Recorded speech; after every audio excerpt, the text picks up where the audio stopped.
જૂનાગઢ જિલ્લાના કેશોદના સોંદરડા જીઆઈડીસી વિસ્તારમાં આગ લાગવાની ઘટના સામે આવી છે। જીઆઈડીસી વિસ્તારમાં આવેલા વનરાજ કોર્પોરેશનના ગોડાઉનમાં આગ ભભૂકી ઉઠી હતી। જીઆઈડીસી વિસ્તારમાં આવેલા બારદાનના ગોડાઉનમાં આગ લાગી હોવાની ઘટના સામે આવી હતી। વહેલી સવારે જ ગોડાઉનમાં આગ લાગેલી હોવાનું ઘણું નુકસાનનું અનુમાન પણ જોવા મળ્યું છે। આગ લાગવાની ઘટનાની જાણ થતાં જ ફાયર વિભાગની ટીમને જાણ કરવામાં આવી હતી। ફાયર વિભાગની 3 ટીમો ઘટના સ્થળે પહોંચી હતી। આગ કાબૂમાં લેવા માટે પ્રયાસ પણ હાથ ધરવામાં આવ્યા હતા, પરંતુ આગ કાબૂ લેવામાં ઘણો સમય લાગ્યો હતો, જેના કારણે આ ગોડાઉનમાં મોટું નુકસાન થવાનું અનુમાન લગાવવામાં આવી રહ્યું છે।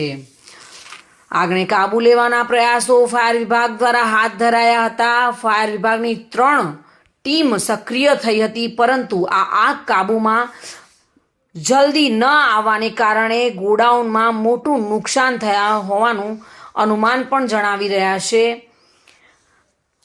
બારદાનના ગોડાઉનમાં આગ ભભૂકતા લોકોમાં અફરાતફરીનો માહોલ જોવા પણ મળ્યો હતો। રાવલિયા મધુ સાથે bureau report, today Gujarati news.